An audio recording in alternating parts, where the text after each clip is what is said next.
तो हादसा जो हुआ है उसकी जवाबदेही लेना चाहिए, और देश में जो बातें आ रही है सामने, ये दूसरी बड़ी घटना है देश के अंदर। और जब श्री नीतीश कुमार जी रेल मंत्री थे तो विपक्ष के लोग से लेके तमाम लोगों ने कहा कि घटना की जिम्मेदारी लेनी चाहिए। तो माननीय श्री नीतीश कुमार जी जब रेल मंत्री थे तो बगैर कोई डिमांड के, बगैर कहीं से कोई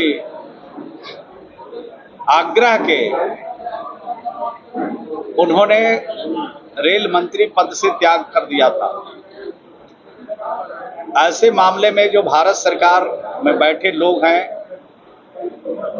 और रेल मंत्री जी हैं, ऐसे घटना का संज्ञान तो उन्होंने लिया है, वक्त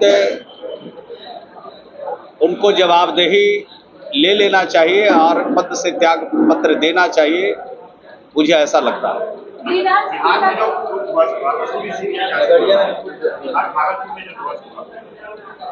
भागलपुर में जो खून गिरा है उसके लिए माननीय मुख्यमंत्री जी के संज्ञान में बात आई है और माननीय मुख्यमंत्री जी ने कहा है उसकी जांच हो रही है। जांच में जो लोग भी सम्मिलित होंगे, जो लोग भी दोषी पाए जाएंगे, वो किसी की भी कीमत पर नहीं बचेंगे। विपक्षी एकता की बैठक को लेकर बीजेपी का ये कहना है कि किसी दिन ये बैठक संभव नहीं हो पाएगी क्योंकि नीतीश कुमार जी का वो राजनीतिक कद नहीं। विपक्षी एकता की बैठक नहीं हो रही है तो उनको तो प्रसन्नता जाहिर करना चाहिए, खुशी होनी चाहिए, लेकिन हो रहा है तब भी उनके मन में बेचैनी है, और नहीं होता है तब भी उनके मन में बेचैनी है। तो हमको समझ में नहीं आता है कि उनको खुशी कब होती है और गम कब होता है। हमको ये लग रहा है कि 2024 में जो दिल्ली की सरकार है उनकी, वो पूरी तरह से समाप्ति की ओर जा रहा है, इसलिए वो होता है तब भी गम मना रहे हैं और नहीं होता है तब भी गम मनाने में लगे हैं। वो थोड़ा धैर्य रखना चाहिए। जो नेता इस बात को रखते हैं, बोलते हैं कि जब विपक्ष की एकता हो रही है तो पूरा ठीक तरीके से हो रहा है और सब कुछ सोच विचार करके हो रहा है, और विपक्ष की एकता से घबराहट है उनको, और ये घबराहट तभी उनकी खत्म होगी जब 2024 में भाजपा मुक्त भारत हो जाए। बैठक को लेकर ये भी बात कही जा रही कि कांग्रेस मुक्त भारत हो जाए। बैठक को लेकर ये भी बात कही जा रही कि कांग्रेस के साथ तालमेल नहीं बैठ पा रहा है।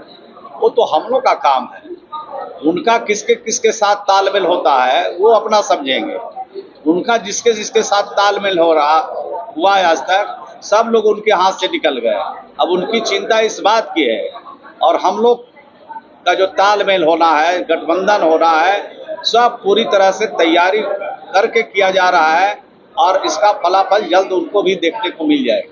बीजेपी विधायक कह रहे हैं कि मुख्यमंत्री नीतीश कुमार मौलाना बनकर वोट के लिए घूम रहे हैं और कब्रिस्तान में जमीन भिड़वा दिए हैं और गरीबों को रहने के लिए जमीन नहीं है। बीजेपी की सरकार आएगी तो बुलडोजर चलवाएंगे कब्रिस्तान को। अरे बीजेपी की सरकार तो सब पूरी तरह से अब जाने वाली है। अभी आपने देखा कर्नाटक में, कर्नाटक हाथ से निकल गया। अब जहाँ जहाँ राज्यों में चुनाव होंगे और उनकी जहाँ जहाँ सरकारें हैं वो भी सरकार साफ हो जाएगी, और 2024 में तो दिल्ली से ही सफाया उनका हो जाएगा। तो जमीन कहाँ बांटेंगे और मकान कहाँ बांटेंगे? मकान देने के लिए तो अभी उनके पास वक्त है, तो बिहार के लिए अभी उनका लक्ष्य निर्धारित नहीं हो रहा है। बिहार में 13 लाख लोग आवास की प्रतीक्षा सूची में हैं, उनके लिए तो उनके पास पैसे ही नहीं है, तो वो जमीन कहाँ बांटेंगे और मकान कहाँ बांटेंगे? देश का पहला राज्य बिहार है जहाँ के मुख्यमंत्री श्री नीतीश कुमार जी ने गरीबों की चिंता किया, और गरीबों को कैसे जमीन मिले, गरीबों को कैसे आवास मिले, उसके लिए भी योजना बनाई। देश का पहला राज्य बिहार है जहां श्री नीतीश कुमार जी ने, अगर सरकारी जमीन जिस गांव में उपलब्ध नहीं है, उस गांव में प्राइवेट जमीन खरीदने के लिए 60,000 रुपया हम देते हैं गरीबों को। ये बिहार से बाहर दूसरे किसी राज्य में नहीं है। बिहार में जो अलंग पर, आहर पर, पोखर में बसे हुए लोग हैं, और उनको अगर हम हटाते हैं तो 1,20,000 रुपया उनको घर बनाने के लिए देते हैं और 60,000 रुपया जमीन खरीदने के लिए देते हैं और 12,000 रुपया उनको शौचालय बनाने के लिए देते हैं। इस तरह का काम बिहार के बाहर दूसरे किसी राज्य में नहीं है। अब भारत सरकार सिर्फ ढोल पीट रही है। अगर ढोल पीटती है तो बिहार के गरीबों के लिए लक्ष्य क्यों नहीं निर्धारित हुआ? 2018-19 में बिहार को एक भी आवास का लक्ष्य प्राप्त नहीं हुआ। 2022-23 में एक भी आवास का लक्ष्य बिहार को प्राप्त नहीं हुआ और 2023-24 जो अभी शुरुआत हुई है इसमें भी एक भी गरीब का लक्ष्य भारत सरकार ने निर्धारित नहीं किया है। इससे पता चलता है कि गरीब के लिए इनकी सरकार नहीं है, यह अडानी के लिए है, अंबानी के लिए है, मेरे मोदी के लिए है, विजय माल्या के लिए है। ये बड़े घरानों के हित में काम करने वाली सरकार है और उनके हाथ की कठपुतली बनी हुई है।